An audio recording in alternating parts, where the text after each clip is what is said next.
prepared for Hannah and Keith. And of course, I'm also going to need to, and yeah, let's do that. So let me know if you have or have not or do not see my screen. And Does it say evaluation of clinical experience? yes, yep. That should be what you see. So we have a number of things to bring up for you. Yes, I see it too. All right, wonderful. So I'll bring up our TaskStream account. And sorry if you hear little voices in the background. No, they're not elves. They are my children. Same here. Okay, good. All right, very good. So it's, it's the joy of parenthood on a Saturday and a snowy day. It is what it is. They are stuck inside. Yeah, it's like the excitement of Christmas. I'll keep my phone on mute too, since you're recording this, to keep some of my background noise down. Oh, and that's fine. That's not a problem. I don't think anybody else would judge any of us in this particular situation. I have 4, quite frankly, and I'm a single father, so life is even more interesting. So basically, let's start with a number of things. One is everyone should have, if you haven't, I will get it to you, but you should have received, and I'm just going to start at the very beginning. Here's the handbook for the clinical semester. If you have not gotten that, I will email it out to you as well. In it, I think it details a variety of all the aspects of the student teaching semester.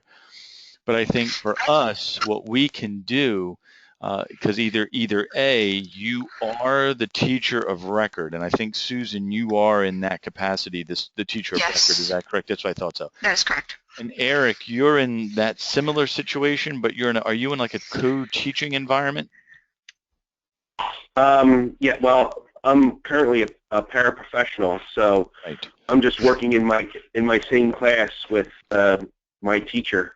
That's right. That's what Mrs. Mitchell had indicated. You are in that classroom. You're there all the time. I mean, you are essentially, as she was saying, and placing it into this position, you're going to be looking at as a co-teaching environment in which, and I'm sure your mentor teacher is willing, because they agreed already, to allow you to facilitate more and more, getting into that experience as the teacher or the lead teacher. So some of the stuff that's in the handbook doesn't apply to you, because see, Keith and Hannah are in the same situation, Susan, as you. Keith and Hannah are the teacher of record. And both of them are what Keith's in Maryland, Maryland, and I think Hannah's in New Jersey or PA. And so they're very much similar to you. You are it. You are the teacher. You're being evaluated. And sadly, frustratingly, as I think you probably have talked to Mrs. Mitchell about, a lot of this, unfortunately, is the clarification of student teaching on one transcript, so that there's licensure and certification. So and it's a frustrating experience because it's like that in Maryland and PA as well. But so some of this we don't need to get into, because it's very clear that you all have a good understanding of what you're doing. But specifically, when we get into the evaluation of your clinical experience, so that we can identify that you have met the requirements of a student teaching experience through a accredited institution, and that is which basically, Susan, you're going to need, obviously, for licensure and certification. And then, of course, Eric, for you, obviously going down that pathway of licensure certification through the state of Delaware, that's also what you need. So we're going to focus in on the evaluation of your candidacy, your experience. So it falls into what you see there. Now, I can make this bigger if need be. Well, is this page 14 of 187 of the book? Yes, it is correct. Okay, thank you. So your evaluation, what will be your midterm and your final. So there'll be a midterm evaluation that's done by myself, and also for you, Eric, your mentor teacher. So your teacher of record. Susan, for you, the midterm and the final evaluation would come from me, but more importantly, what supersedes my evaluation of midterm and final, your overall performance, is really a discussion as to your principals, your supervisors, your directors' comfort level in Oh, sharing okay. with the university your evaluation that's done for the facility in which you're employed. Okay. Okay. Now Yeah. you're in, and I'm so sorry, Susan. Donna gave me some information, but it hasn't been not 100% clear, which is one of Okay. the reasons why we're also talking. You're in New Jersey? I am. Yes. And within this is a public facility, right? No, it's Catholic school. Catholic school. Okay. Yes, that's right. It's Go it's ahead, the please. Diocese of Camden, and it's St. Rosa Lima School in Haddon Heights, New Right. Jersey. Okay. It's 5th grade. So within your framework of evaluation, are you annually evaluated per the I system? was at Yes, and I was evaluated, and I gave Donna that evaluation. When was that? December, I think. Okay. But I have a copy of it. I can still give it to you, and my principal will always do another one if need be. Well, I think if we could start off with that evaluation at this point in time as the midpoint, and then Okay. possibly with a conversation with your principal looking at the final evaluation closer to April and May, if she wouldn't be she would be willing to facilitate another evaluation that's connected to the performance, and that can be connected to your final evaluation for the program. If that makes All sense. right. Yeah. And of course, you and I and her can have an offline conversation as we progress through about that. Okay. So there's the midterm final, then passing through or going over the multicultural survey, evaluation of candidateship, and the weekly reports. We'll get to that in a second. We do require 3 lessons to be taught within the framework of your experience, and these formally observed lessons follow the framework of a connection to what here in the state of Delaware, Susan, which you might have have a good somewhat of an understanding, is Danielson's frameworks, which is of Oh, course. that's what we use at my school. Oh, then we're very much aligned here. So we're talking planning and prep, classroom management, instructional or instruction, and then professional responsibilities. And so what we're going to be evaluating, or what I will be evaluating you on your 3 lessons that are required, will be those 3 components essentially for planning, prep, instruction, and classroom management. And then Wait a minute. Planning, prep. Mm-hmm. I'm writing this down because I'll forget. Oh no, it's okay. I'm going to show you. It's all in TestStream. Oh. It's okay. I'm sorry. And the beautiful thing about this, Susan, as a recording, I'm going to place this. I have a place where I can put this recording for you. You can watch it over again as well. So you can take my voice out, right? Oh no. We're going to keep you all in there. It'll be embarrassing as go out. So no. It's just the 5 of us. So no worries. Yeah, but I'll show you in detail in TestStream. Just a basic overview. So those areas we'll be evaluating. The 4th component, which is professional responsibilities, falls into the professional responsibilities form that's in TestStream, and I'll show you that as well. The area in which I am not going to evaluate the 4 of you, because it's not fair, because it's not a consistent evaluation for all 4 of you, is component 5 in the state of Delaware, their student achievement data. Eric is very familiar with this as a state employee and understanding the evaluation system in Delaware, but to be consistent across the board for all 4 of you, that's one area that I'm not going to evaluate you on. We're just going to focus strictly on your instructional strategies, your classroom management, and your planning. Does that make sense? I think so. Okay. So where we differentiate, and I'm just going to scroll through here to page, where am I going? Oh, went too far. Here we go. Page 23 in the handbook.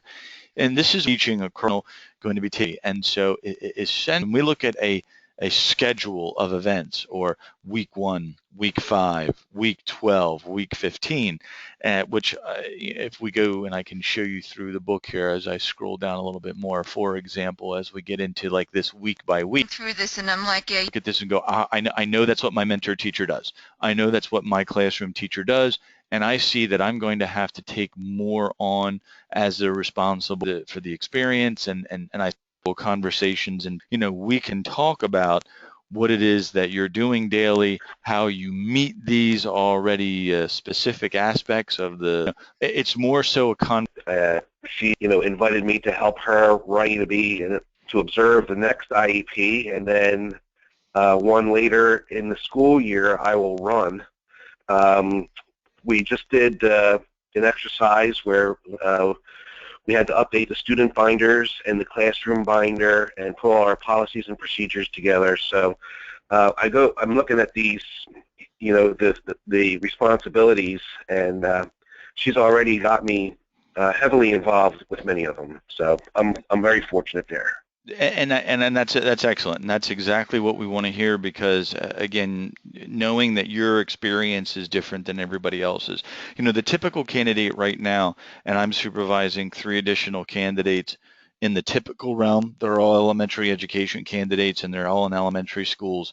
At this point in time, I've already been out to their school, twice for each already, because unfortunately they need a lot more guidance and a lot more facilitation, and the mentor teacher needs to be able to say, well, I'm ready for them to do this, and I'm not ready for them to do that. And it's different. View it this way: remembering your first time as the lead teacher, right? Yes. Right, your very first time in that classroom. It's very much like that with these typical candidates. They're not aware at all. Whereas the 4 of you, your roles are very different. You see all these listings, I'm sure we could commiserate on some of these aspects, and talk about, oh my goodness, I do this on a daily basis, and I wish I didn't have to do it on a daily basis. However, some of the typical candidates, they are not as in tune with some of these scheduling issues. Like for example, we have one candidate at the elementary level who for the first time is really getting into the whole aspect of record keeping. The idea of attendance and what's the, Eric, you probably could help me out here. What's the attendance system now for the state of Delaware? What's it called? iSchool? Not iSchool. eSchool. eSchool, that's it, eSchool.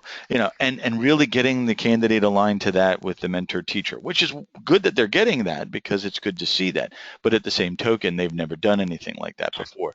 Where the 4 of you, you all have your systems in place. So anyway, so where we want to focus in on then is really a comfort level, since I know that all of you are engaging in these things either on a daily basis, or you're getting more involved into these things. Our focus here would be the following. One is the interaction between the 4 of us, or at one-on-one, depending on everyone's schedule, because I know it's hectic. 2 is engaging and then setting up schedules to have conversation and chats as to progress and performance. When evaluations can occur, meaning when, for example, like on the schedule here, by week 3 or 4, we should be looking at our first formal observation. We're already on week 3 or week 2? We passed 2 weeks already, didn't we? Oh, absolutely. Yeah, this is coming up on our 3rd week, essentially. And that's right. Scary to me. Yeah. Oh, no, you're fine. And the beautiful thing here, though, oh, please, no. We're much more, for the 4 of you, we're going to be much more accommodating, and I don't want to use the term relaxed, but I think it's a good term to use. Sadly, I'm much more, with our typical candidates, I'm sort of kind of that general, I'm sort of kind of I'm Baryshnikov, I'm beating the desk with my fist, telling them that they've got to get these things in. For the four of you, we're more accommodating and we're more relaxed because we know that as you are, Susan, I mean, you have not only to do these things, but you have your job. I mean, you you have your Yeah. you have your own responsibilities as an employed individual.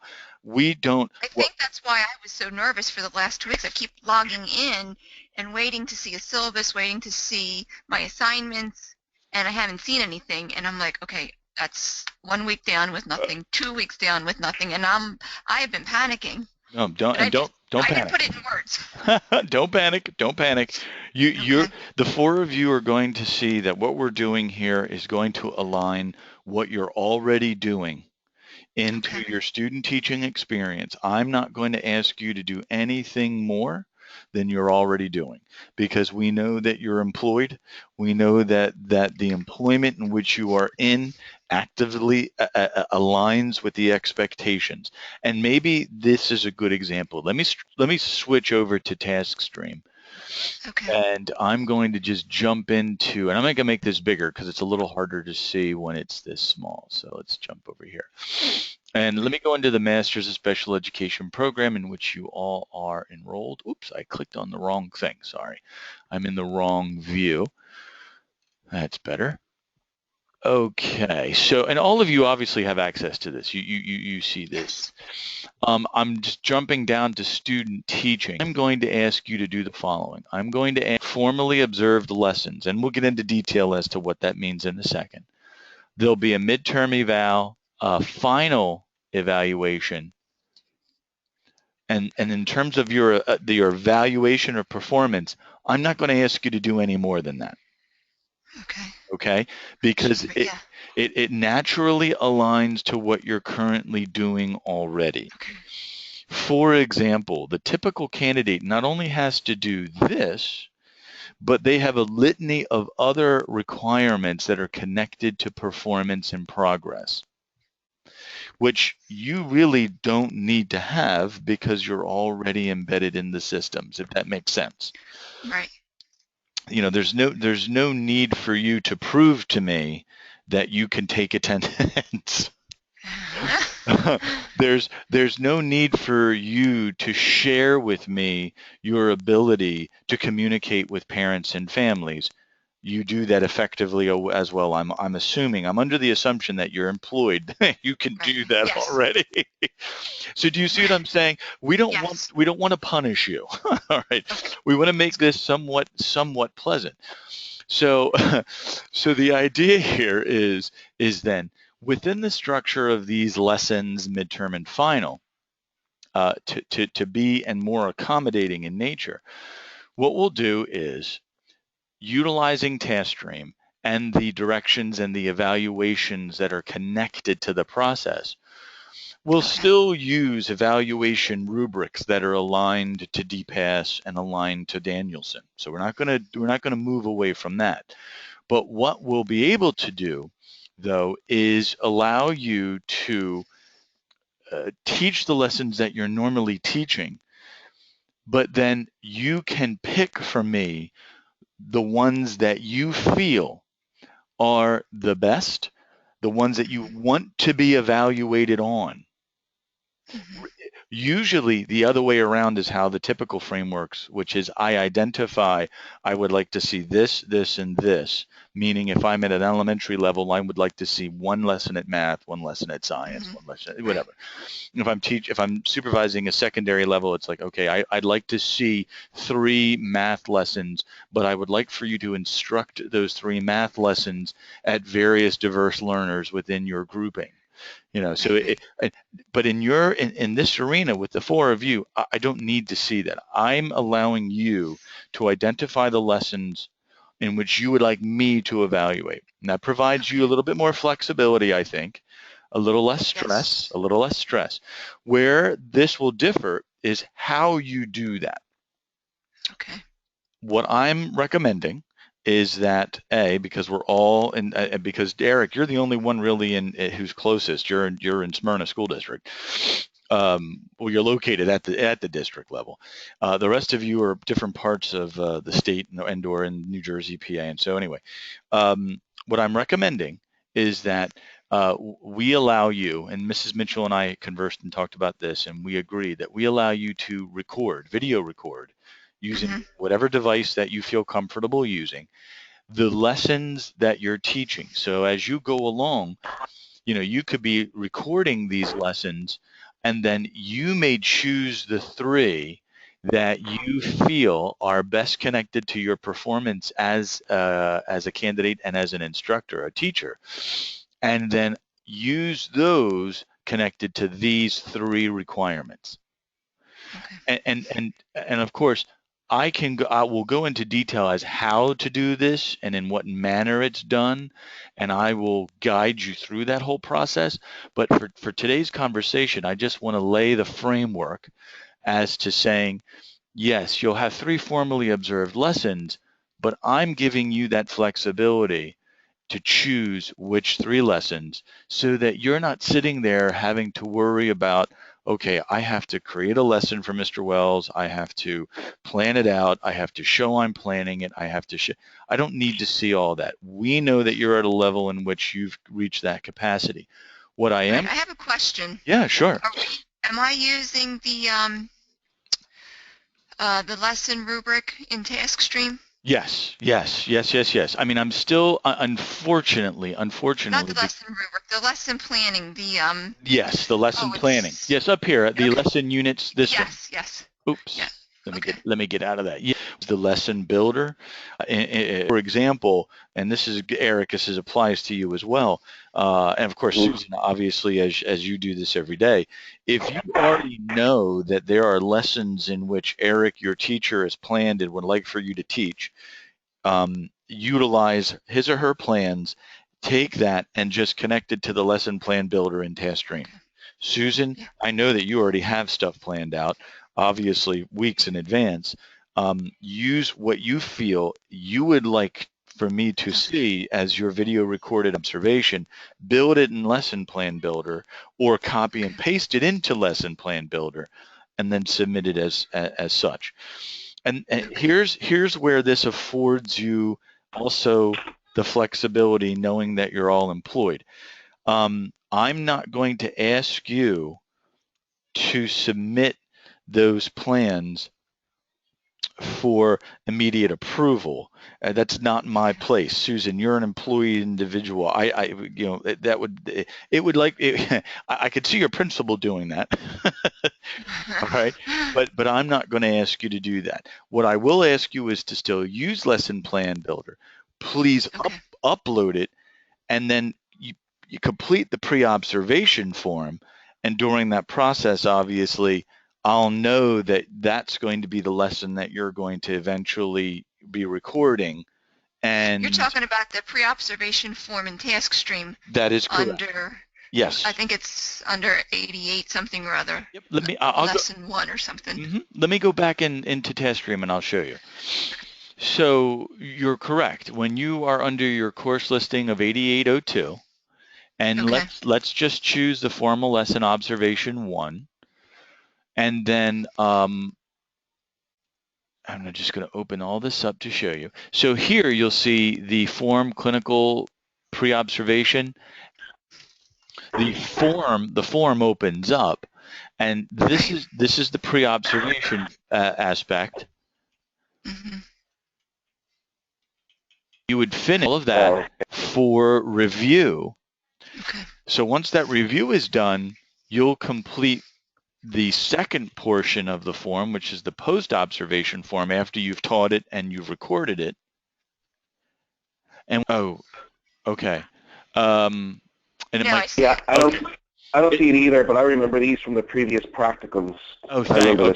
Okay, so the request comment, and of course, Susan, I can walk you through this when you're ready. You don't need to worry about it. I mean, you and I can schedule additional conversations. When you're ready to do this, you and I can schedule and say, okay, walk me through it, kind of thing. Okay. I think I'm okay, though. We did this before. Okay, great. So for your pre-observation, you click on request comments. I'll look at it, review it, put my comments and thoughts and feedback. And when you've actually recorded the lesson that you're going to have sent to me and evaluate, and you fill out the post observation, you click on submit work. And of course, here at the bottom, you upload your video. Okay. Okay. Okay. Yep. So our opportunity here is one there where you can use already pre-established lessons that you're going to be teaching. Okay. Susan, that affords you a lot of flexibility. I have a question. Sure. If I guess it was last semester, I needed a document from Wilmington University sent home to my parents that I would be recording in the classroom. Yes. So I will need that document again. Yes, and Or I'm. does that carry? Yep. No, you're absolutely right, and I have all that prepared for you. I'll be sending you not only the video permission form, but some additional information on recording itself. Okay. And so yes, then nothing has changed. That form is actually still the same. Okay. I already sent mine home, and I got the signatures back from the parents, and I'm just waiting for one parent.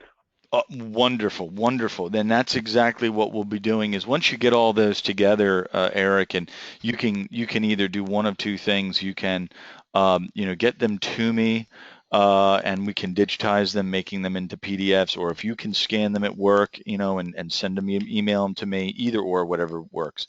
Wait, I have to send those parent papers to you? At some point in time, they need to be. Yes, we need to have them on file. I had no idea. Okay. That's okay. That's okay. That's part of the conversation that we would have for video recording. So the ones that I used from the practicum, are they still eligible for student teaching, or do I need a whole nother set? That's a very good question. When did you complete your practicum? I just this last semester, December. So it was the fall. No. Then Yes. they're still active. Those are Okay, still good. active. These are the same children in your classroom, yes? Yes, but the only thing is, if I do a math lesson, it's 10 addition. It's different students, so I should probably get those new ones then. Yes, that would be correct. Any additional child or any child that does not have the permission slip would need to have one. Okay. So look at it this way: if you do an additional lesson, or you have a math lesson, and you're switching out classes for math or whatever Yes. content area, then absolutely you're going to want to make sure that those particular children who might be in the video have the permission signed. Okay. All right.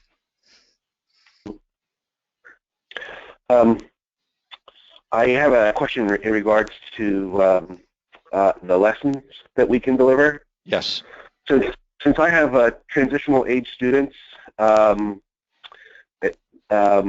they're focused. We also focus on vocational and life skills. Yes. Do I have to do one examples of whole group instruction of the classroom, or can I actually video my instruction out at our vocational partners work site where I'm teaching them job responsibilities? I think having a mixture for your examples would be greatly beneficial to you as well as our evaluation. So why don't you plan out of your 3 that you do to have at least 1 in that capacity, Eric? Okay. The reason. Go ahead. I'm sorry. No, it's okay. I would say the reason I would say that is because then your evaluation, you'll be able to, not that you would ever, you might want to use it, but you'll have then evaluation of your performance within that structure that could be used within your, within a student, within a job interview. You could provide that obviously to a prospective employer. So you have that option of showing, I not only am I in the traditional sense of teaching whole group, but I'm also able and have been evaluated within teaching in this separate structure, and that gives you a lot more marketability. Great. One other question. I already started videoing lessons. Excellent. And I have our students. They go to inclusion classes, and I'm The typical students, it was a plant science class. They were taking an exam on the parts of a flower, and what I did is I modified it so that the exam was differentiated for this particular student that I go with. Mm-hmm. It's one-on-one instruction, but does that qualify as well? It can, and in your particular situation, it can. What we don't want to see, though, Eric, is all three of the videos in that capacity. Okay. I mean, you could use that for one of your video observations, not a problem. But you know, you see what I want you to do is I want you to have that ability to have at least three separate, or at least at a minimum we follow this rule of thumb. We've got one that's a whole group, right? I mean, you're engaging in whole group instruction at a minimum, right? The other two could follow the structure and design that you're embedded in with your day-to-day practice as your responsibilities fall out. So if you could follow that format for me, you know, giving me at least one in which I see you do whole group instruction, and then the others could follow in the other framework, I'm okay with that. Sounds great. Okay. Thanks. No, it's fine. How long do you want these videos?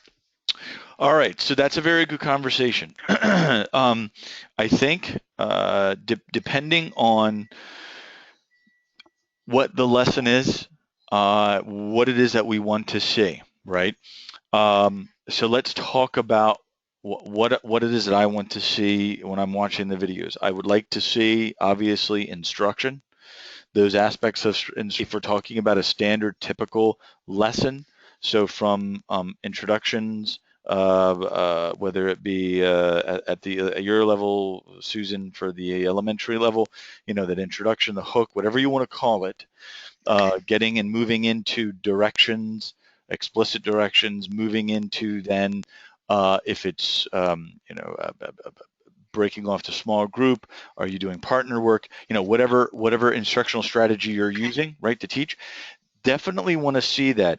Along with those aspects, of course, is classroom management, but obviously that's naturally embedded into the lesson at all times. Okay. So whether that's going to be 15 minutes or whether it might turn out to be 30 minutes. Okay. There's a comfort level there. I think what you should feel comfortable doing is the range of 15 to 30. Anything beyond 30 probably is a little bit too much. Anything under 15 doesn't really give us enough information to follow through on. And then the other aspect is if you're feeling comfortable, and I can share with you a lot of this, and we can do this one-on-one if you want to, you can edit your work or clip your work, meaning if you'd like to do 5 minutes of this, or and then you like to do 5 minutes of that, meaning you've taped it for an hour, right? You went and recorded for an hour, and you say, well, I'd like to show Mr. Wells 5 minutes of this, and this 10 minutes of here, and then another 5 minutes here, or something of that nature. I'm very comfortable with that. And the system will allow you to upload, you know, a number of clips that you have then, you know, truncated, or you say, oh, well, this is me, and I'm showing you this instructional strategy. That's great, because here's what I'm going to do on my end, on the back end, is I'm going to use what's called Video Ant, and essentially it's like an editing type of video application. And I'm going to be able to go in and I'm going to identify in your video, I'm going to pull out and I'm going to annotate next to the parts of your video, and I'm going to provide feedback, and I'm going to, I'm going to talk about what you're doing, and I'm, highlight what you've done, because I think that gives a lot of feedback as to your evaluation. And then it's also embedded in TaskStream for you, so you have that as an active record for your experience as well. Okay, last semester, I had a really hard time getting a video that was over 8 minutes to upload and send to Donna. Okay. And so I don't know if it was, we were using the iPads and we were using YouTube, and it just would not let me upload. So I had to cut things out and send 6-minute videos. Well, I've had issues with that as well. Okay, so here's what I think we're going to do is I'm experimenting, and the reason why we're doing this is we're experimenting with the video recording components because, as you all have heard, by next fall, your peers will be required to do the PPAT and video recording as a requirement. And Yeah. so, as such, what I've been doing is I've been experimenting with various forms of upload, if not the actual video file itself, but using various other sources for that video recording to be shared. And what I will do with you is, if we're experiencing those same issues where you're trying to upload the video into TaskStream and it just takes forever, or it fails, Just what or fails, yeah. yeah, because the upload is a long time, and there's a lot Right. of other things that we can do to get that video and share it between you and I. Yes, YouTube is one. Google File is another. I don't know if either of you have Google accounts, but I think you automatically do because your email at WilmU is a Okay. Google account essentially. And there's Right. a lot of ways that you and I can share this information. So I wouldn't get too concerned about that as of yet, because what we want to do is just know that the practice is there, that you and I can go back and forth. And we I think we for one of my classes we used the I'm gonna call it Kaltura or something like that on Blackboard. And yes, if I had a problem, I was able to call IT and they would help me through it. yes. And Kaltura does provide that option in terms of like video upload and things like that. And so that might be an option that we'll be using in the near future possibly as well. Sad thing with Kaltura, it's in Wilmington University only embedded system, and it doesn't connect to ETS or PPAT. So there are limitations to that. But you're right. What I want you to do is, if you find that whole experience of uploading a video, there are, and there could be for a host of reasons. It could be the length of the video. It could be the time. It could be the file size. Those types of things. One of the things that I'm also working on is directions as to how a candidate can compress the video file so the upload is not as great. Meaning, Right. you could take a 15-minute video, and even though it's an expansive file size, you can compress it so that it then is easy to upload. But we'll work on that together. I would not let that worry us at this time. I would move forward with your video recording, Okay. and utilize your your mode of video recording, whatever you feel comfortable with, whether it be your iPhone, your iPad, your tablet, your smartphone, your laptop, whatever it is that you feel comfortable with using. Okay. And then we can then get into that practice of what best fits for us, for the four of us, as to getting that information into TaskStream. Alrighty. What else am I missing here for all of the four of you? Well, the two of you, and eventually I'll talk to Hannah and Keith, I'm sure. I wanted to know about the midterm. Like, we don't have a book. What do I study? Okay. Oh, no. Midterm. Okay. No. Midterm is very easy, and you have access to this. You on TaskStream, you click on this link called Evaluation Method, and then click on View Rubric. I don't know where you are. Oh, that's okay. Here, let me. I know this. Yeah. Okay. See, that's it. This is the rubric in which I'm just evaluating you through your midpoint. But it's good that you bring this up, Susan, because this connects to more so as employees of the district or the school. This more so aligns to the evaluation done by your principal. Okay. So if your principal has currently evaluated you already, we would consider that your midterm evaluation. Okay. So that applies, Susan, well to you because you've already been evaluated once already. Yes. Eric, does your principal evaluate you? Well, you wouldn't fall under DPAS as a para, but does your principal provide you evaluation measures? Nothing like this. No. Do you think, well, here, I'm going to say this. I'm going to reach out to, obviously, you and your mentor teacher, and because he or she will use this as well. And do you feel that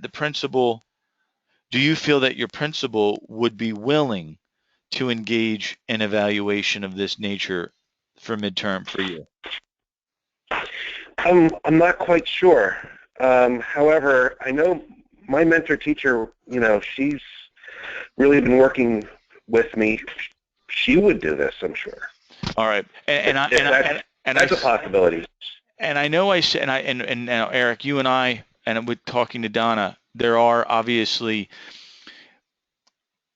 to say it very clearly, you're working in a unique situation too. And Susan, for Eric, for Eric's sake, for your sake, for Eric's conversation, Eric's working in a situation that it's almost like he's working in a district in a district, or a school within a district that's out of his actually originating district. Am I really saying that right, Eric?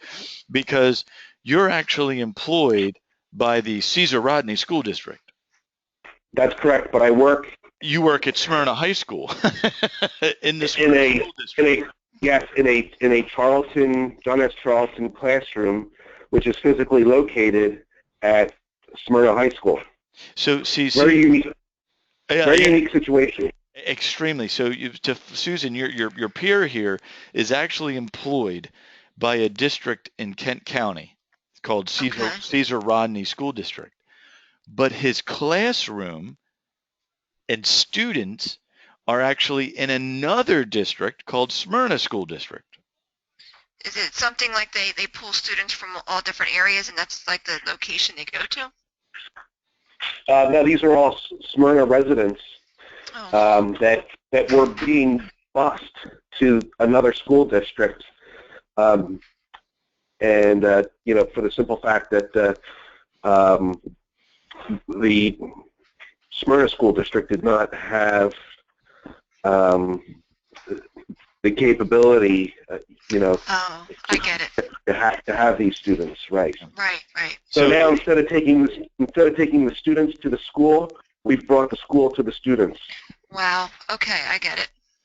And it's a very unique situation, and one in which, unfortunately, this is why I'm hesitant about asking the principal, Eric, more so maybe looking at the mentor teacher, because there are issues there, unfortunately, about one district's principal and your home district's, a supervisor, and so it's a very unique, interesting. And Eric knows the politics, unfortunately, is one where there's a little frustration there as well. So. And then in regards, so Eric, I'll work with your mentor teacher as to your midterm evaluation. She and I can work with that closely. But yes, this is your midterm evaluation. It's based on Danielson. It's based on planning and prep classroom management instruction as aligned to those particular standards within DPAS and Charlotte Danielson. So it's not something unfamiliar, Susan, to you as well. Right. And most likely, not knowing what your supervisor uses, Susan, for evaluation, it might align to what's already been done per your evaluation to date. Well, he used Danielson. So it's very similar. He used yes, it is, and he used the Diocese of Camden, and he kind of worked with both to create. He used the Diocese of Camden's evaluation based on Danielson, I guess you could say. No, and that's appropriate. Okay. No, I get that. And I think what we could do then is working with the evaluation from your principal that's already been completed. If that's okay and you provide that to me, let me look at that, align it to what our standards are here for midpoint evaluation. And then if it's usable, which I probably will be, then your midterm would be already completed by the evaluation already been done by your principal. If that okay, good enough. Yep, I will actually have it saved as a document on my computer. And should I email it to you first? Oh, that would be fine. Yes, please, please do. Wonderful. Okay. So in looking in summary, like a total view, a 30,000-foot view, we're going to look at looking at three formally observed lessons, a midterm evaluation, a final evaluation. We're going to have, then we'll have individual conversations as we go along. Obviously, Susan, your conversations with me will be different, going back to that original schedule of what occurs day to day, week to week. Because Eric, it might be a little bit different for you because obviously, even though your mentor teacher is still allowing you to do more and more and more, there might be some things that Susan does naturally per her position every day that I would like for also to you to do, or notifying the mentor teacher, Eric, in your particular situation so that they're willing to let you do these particular things. Then within the only other requirement that I ask you to do, which is part of the university's expectations of all candidates, is by week 4. Well, for you 4, it'll be it's next week is week 3, right? We start asking you to create a journal of your time frame. And I don't want this to be redundant in nature for you. It's different again for the typical candidate, because remember, the typical candidate, they've never been in a setting like this every single day, Monday through Friday. You know, your experiences are different than theirs. The typical candidate, they're just being bombarded with classroom management strategies at this level. You know, they're dealing with that one particular student in the classroom who needs additional time for instruction, or needs additional resources for management and behavior and so forth. And their journaling is very different. Their journaling that they do on a weekly basis is much more analytic and reflective. What I'm asking you to do, because your experiences on a day-to-day basis are already established as employees and working as teachers, I'm asking you then to be more descriptive in nature and bypassing the analytic component and maybe moving on to just reflecting, meaning instead of asking you to do a Monday, Tuesday, Wednesday, Thursday, Friday journal, I'm asking you at the end of the week on a Friday, just begin your journaling of your week, descriptive and reflective in nature, telling me how the week went, in what capacity have things been different, and again, I don't want this to get mundane in nature because you are already again embedded in the system. It's different than the typical, but it is a requirement of the university. It's a requirement of the College of Ed. You do not need to write a thesis. Does not need to be grandiose in nature here. So, a paragraph will suffice for each week. And that's just a weekly journal at the end of the week, in totality, summing up the week in a descriptive and reflective nature. Let me just ask you if I have a student, I actually have 2 students, ADHD, and I'm working with them, constantly keeping them on task, keeping them involved. Mm-hmm. But when I write about it, do I just use their initials? Do I call them a student 1 or something? Yes, okay. Yes. But for confidentiality and what's it called? PII, personal identifiable information. You definitely don't want to write their names out. You could use their initials. You could say student A, student B, absolutely. But we don't want to. Okay. You don't want to identify them in that nature. All right. That's a great question, by the way. Okay, if I have like a parent conference or something substantial between a parent and a student and myself, do you want that also in the paragraph? Yes, absolutely.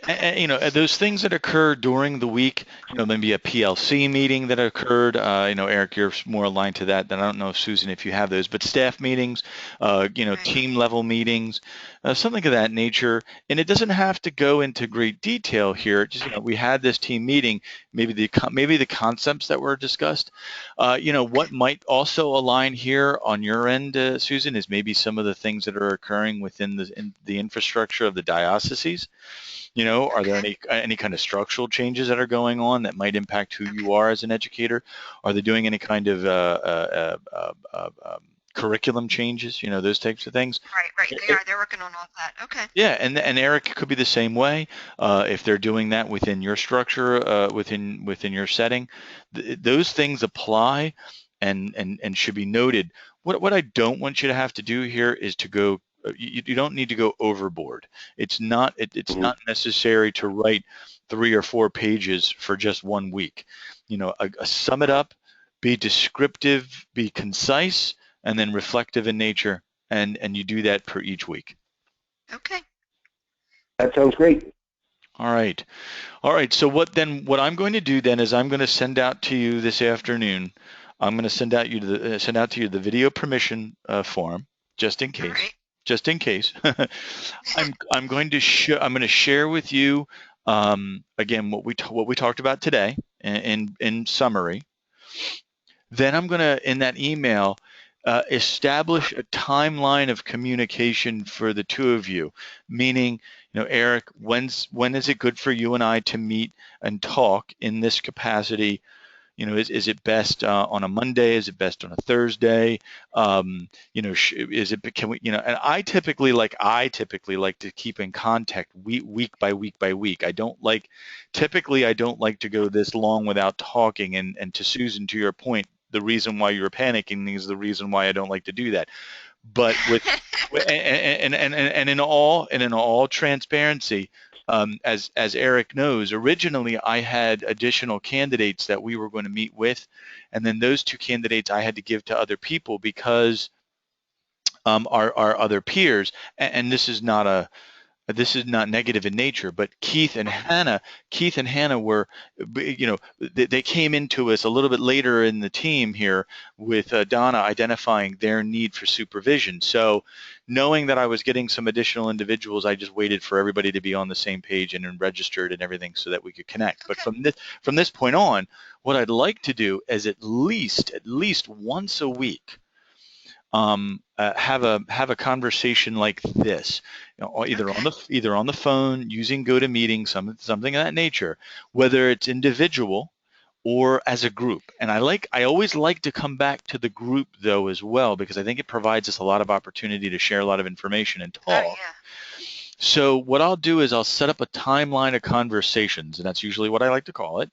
And then, you know, meeting like if it's like a Monday evening or a Tuesday evening or something of that nature, knowing, you know, that we all, like Susan, you have children, I've got kids, everybody, you know, we'll put this together, and if it's agreeable, then we'll just set it in stone and move forward.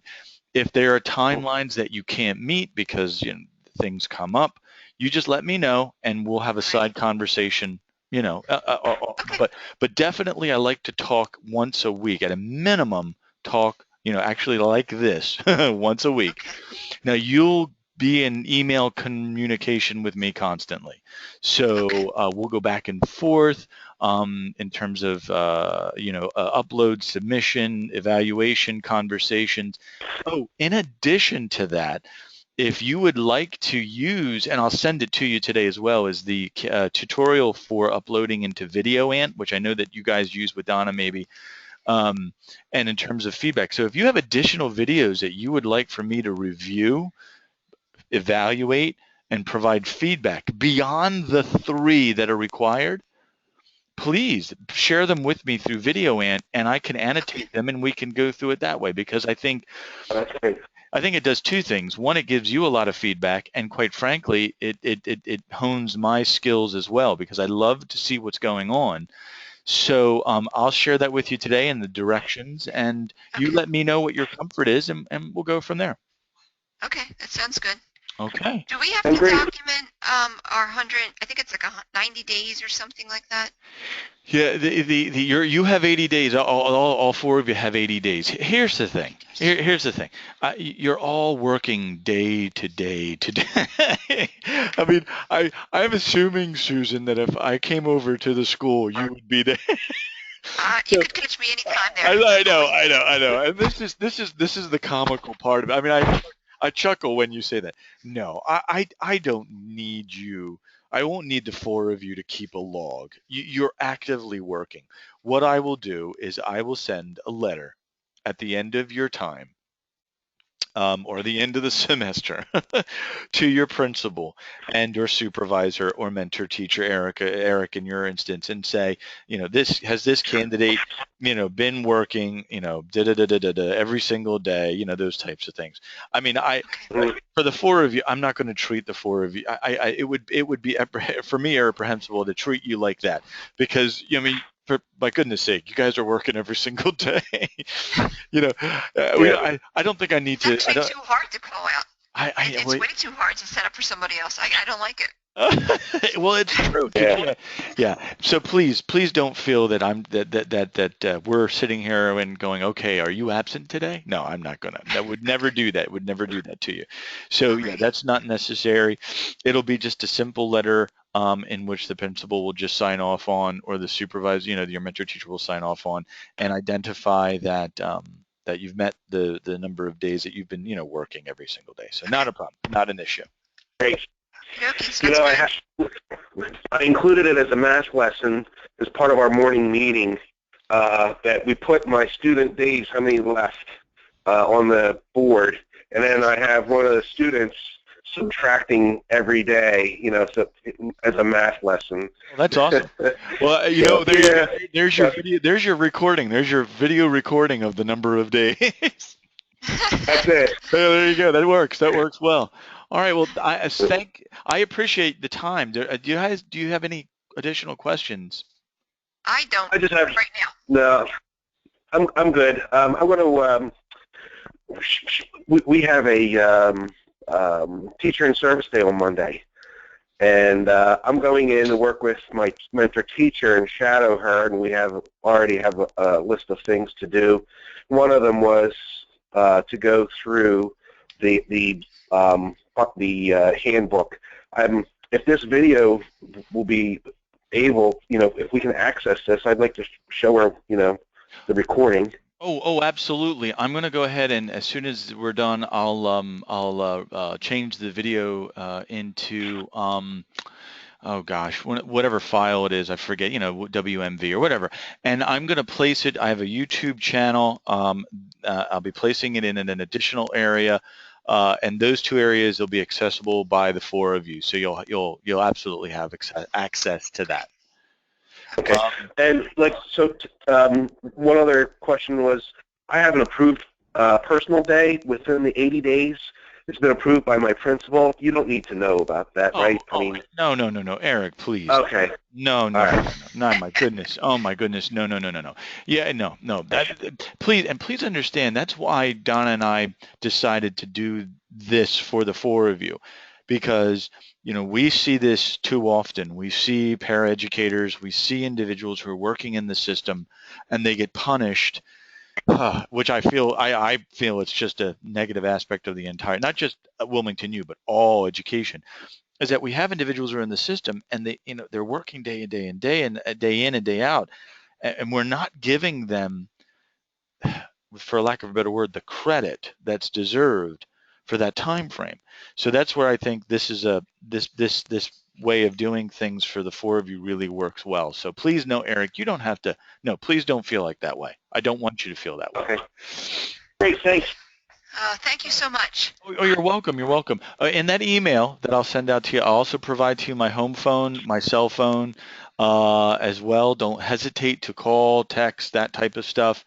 Okay. I pretty much don't have a life, so you can contact me at all times. I think you do have a life. You have a very busy life. Yeah, with the four kids, I'm always home, so it is what it is. But please don't hesitate to reach out. And if you have any questions at any point in time, and the beauty of this is, the accessibility. So we're accessible. Okay. Alrighty then. Yes, All right. thank you. Great. All right. Have a right, wonderful nice rest meeting of you, the Eric. weekend. Oh, take care. Yep. Alright, bye-bye. Yep. All right. Take care, I everybody. know. Thank you. You're welcome. Bye, thank you. Bye-bye.